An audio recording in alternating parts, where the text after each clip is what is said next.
certainement plus de sérénité, même si les semaines d'avant ont été aussi assez dans la sérénité, parce qu'encore une fois, on sait quand même d'où on vient, qu'est-ce qu'on a fait, où on veut aller. Donc, on a quand même plusieurs solutions. Il y a toujours des joueurs maintenant qui doivent rester à la maison parce qu'on peut que prendre 18 dans l'effectif. Et donc, il y a toujours un ou l'autre joueur qui doit malheureusement rester à la maison, même s'il mériterait d'être parmi nous. Mais ça, c'est la loi du foot, il faut accepter. Et puis moi, comme entraîneur, j'ai toujours comment dire, comment on dit en français, In English. hein? En italien éventuellement. En allemand, je ne vais pas pouvoir vous aider. Moi non plus. Oh, il dovere en italien, le devoir de devoir décider. Et donc c'est toujours difficile, hein? C'est pas facile pour un entraîneur de dire à celui-là ou tel joueur aujourd'hui t'es pas convoqué, ça fait toujours mal parce qu'on aimerait bien les avoir tous. Mais c'est comme ça qu'on a presque tous à disposition. Et donc voilà. C'est une gestion qui est différente du début de saison où il manquait des joueurs, mais une gestion Ouais. qui reste difficile malgré tout. Du Oui, coup. absolument. C'est toujours difficile de voir dire à un joueur écoute, t'es pas convaincu cette semaine parce que justement il s'est entraîné comme tous les autres. Il mériterait aussi de pouvoir être parmi nous, même peut-être aussi sur le terrain, hein. Donc déjà avoir la possibilité d'être sur le banc, ça doit déjà être quelque chose d'acquis pour un joueur. Donc de ne pas faire la gueule parce qu'il est sur le banc, d'être parmi les 18 nommés, ça doit déjà être un plaisir d'être avec. Et donc de tout faire pour pouvoir participer à un match de championnat. Et voilà. Est-ce que c'est envisageable pour vous, alors la saison de l'équipe réserve n'a pas commencé, mais est-ce que c'est envisageable pour vous d'en faire descendre assez souvent pour qu'ils jouent quand même le week-end? Ou vous préférez les économiser le week-end pour qu'ils soient... Non, c'est clair qu'on fait ça aussi, hein, qu'il y a un ou l'autre joueur qui, pour pouvoir faire des minutes de jeu, soit convoqué avec l'équipe Espoir. Mais non, il faut toujours tenir compte quel âge il a, quel rôle il a dans cette équipe, donc tenir compte aussi de ces choses-là. Donc c'est clair pour un ou l'autre plus jeune, hein, dans l'âge, c'est clair, c'est mieux de pouvoir aller faire des minutes de jeu dans un match avec les espoirs que de devoir faire un entraînement le jour du match de l'équipe première, quoi.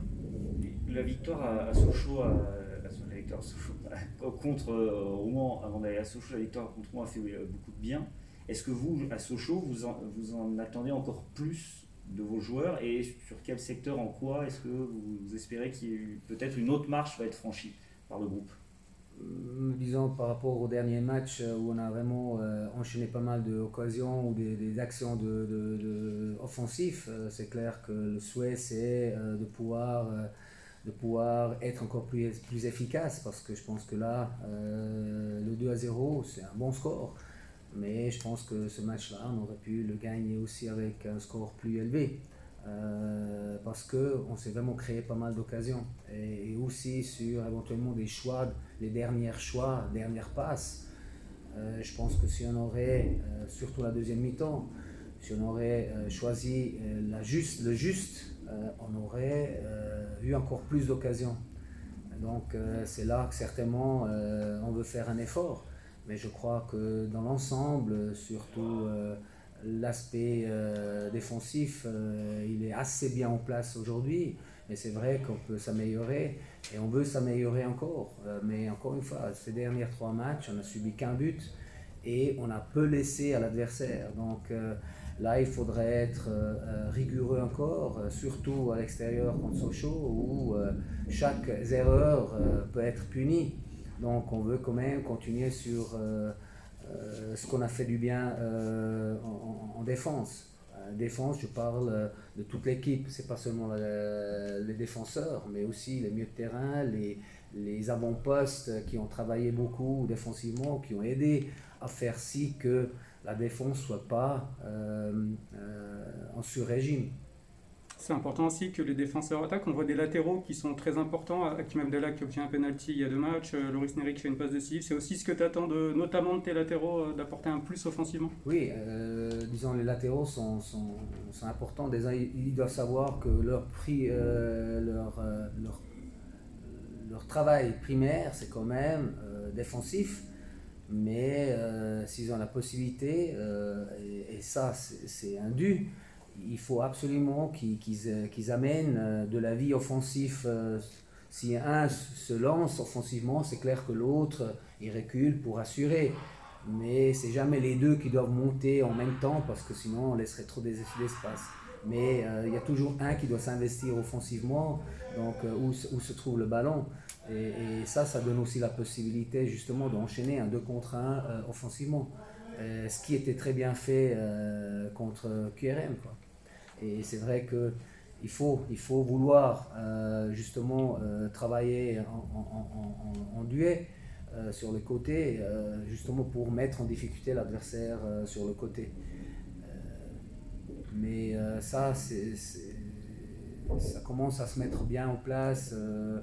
L'extérieur, milieu extérieur qui rentre à l'intérieur avec le latéral qui monte, qui fait surnombre sur le côté.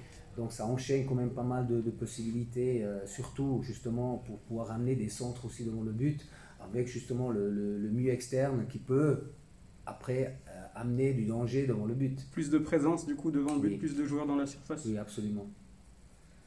Maurizio, le match de demain, c'est le dernier avant la mini-trêve. Mais est-ce que pour vous, il faut quand même garder une dynamique? Il doit servir à garder une dynamique qui a été créée depuis une heure.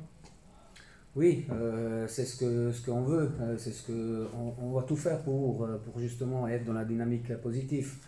Je pense que même j'y mets Niort dedans parce que même si le résultat était négatif, je pense que comme on avait joué à Niort, m'a plu, même à 10 contre 11, m'a très plu parce qu'on était quand même supérieur, même à 10 contre 11, on était supérieur et on a créé quand même des situations dangereuses devant leur but. Disons que l'équipe elle commence vraiment à croire dans ses moyens et ça c'est important, à croire ce qu'on fait. Disons c'est important, c'est pour ça il faut laisser le temps au temps et donc pouvoir progresser en collectif et aussi individuellement. Je pense aussi des joueurs qui sont venus en goutte par goutte dans cet effectif-là.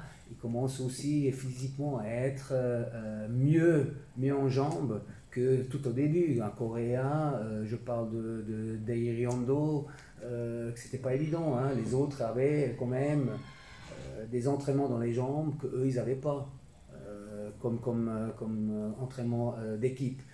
Il y a Bambouk qui aussi, on doit lui laisser du temps de pouvoir s'entraîner avec l'équipe pour trouver des sensations importantes.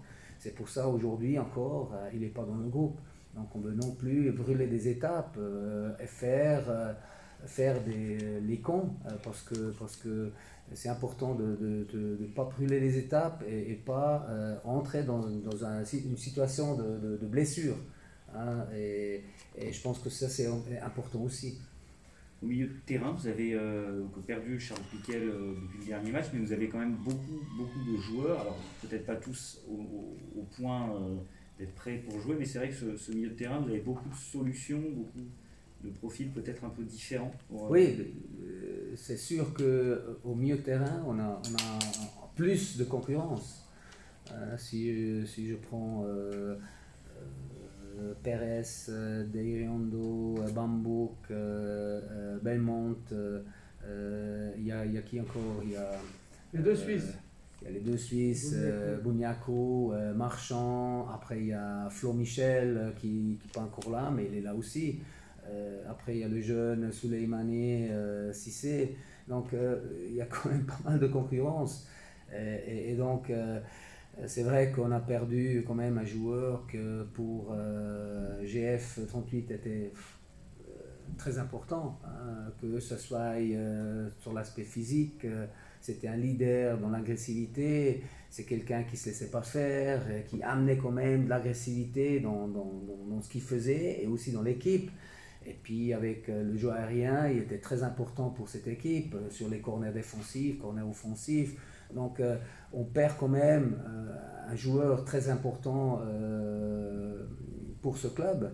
Mais je pense qu'avec Bambouk, avec Deiriondo, avec Pérez, qui sont quand même un petit peu ces joueurs où on demande beaucoup de solidité et beaucoup d'agressivité devant la défense. Donc de combler justement le départ de Piquel.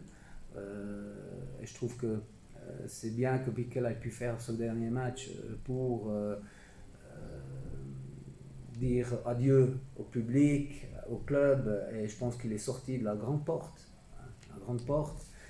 Et je crois que ici, Piquel, je pense qu'il sera dans les pensées positives.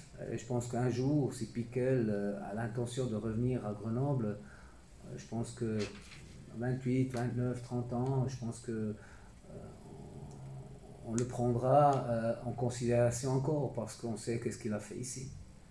Il y a le départ de Charles Piquel et puis c'est vrai qu'avant, même si c'était avant votre arrivée, il y a le départ de Jesse Benet, c'était deux des joueurs titulaires l'an dernier.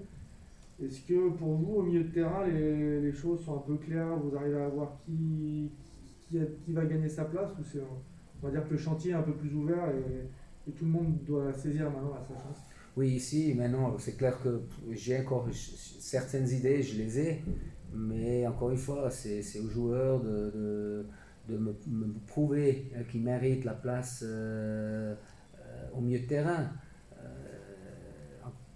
Je dis, la concurrence là, c'est vraiment, elle est grande.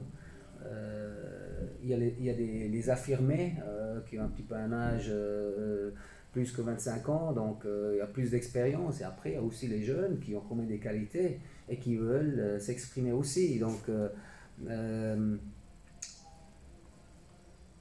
il y aura certainement des moments pour moi comme entraîneur qui seront durs à choisir, lesquels doivent être convoqués et lesquels vont commencer ou débuter le match. Mais c'est bien que ce soit comme ça, parce que ça veut dire qu'il y a de la qualité dans cette équipe. Et je pense qu'on aura besoin de tout le monde, parce qu'on sait bien que la Ligue 2, au milieu de terrain, c'est ardu, c'est difficile, c'est beaucoup de duels, on n'a pas beaucoup d'espace. Quand on a le ballon, on est tout de suite mis sous pression, donc il faut avoir l'information avant de recevoir le ballon, et surtout défensivement, il faut être très fort dans les duels pour pouvoir récupérer les ballons. Et ça, c'est aux joueurs de faire en sorte qu'ils se méritent la place. Tout à l'heure, vous avez dit que Franck Bambok ne serait pas là, c'était trop tôt. Est-ce qu'on peut imaginer que Manuel Deiriondo, qui était suspendu, et Manuel Pérez, qui a priori est prêt, sera demain dans le groupe, hein, je parle. Oui, c'est ça, c'est ceux qui sont dans le groupe. Pérez, il revient dans le groupe, comme Deiriondo, qui vient de suspension. Donc ils sont parmi les 18 qui sont convoqués. La disposition tactique que vous avez choisie la semaine dernière, qui a bien fonctionné, hein, vous l'avez dit, beaucoup d'occasions, l'équipe a été dominante, elle vous a plu? Oui, elle m'a plu, même si on sait qu'on peut aussi jouer dans un autre système, avec un 6 devant la défense et 2-8. Ça, on peut aussi le faire. Mais c'est vrai que si Yorick devrait jouer, c'est clair qu'on va jouer avec 2-6 devant la défense et puis Yorick derrière l'attaquant. Donc avec Yorick au milieu, ça serait ce système-là. On ne pourrait pas le mettre comme numéro 8 parce que ça n'irait pas avec le type de joueur qu'il est. Donc il faut lui quand même donner la possibilité de pouvoir s'exprimer au maximum. Et c'est clair que j'espère que Yorick puisse faire un autre match plein comme il l'a pu faire le dernier match contre QRM. Pour toi, c'est le meilleur poste de Yorick, justement, comme ça, un peu plus axial plutôt que sur un côté ailier? Il a certainement plus de rayonnement dans le jeu. Il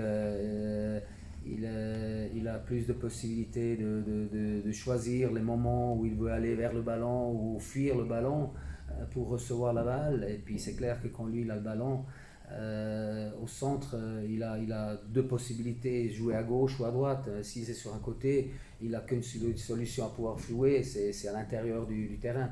Et donc, c'est clair que Yorick, dans cette position, il est très intéressant.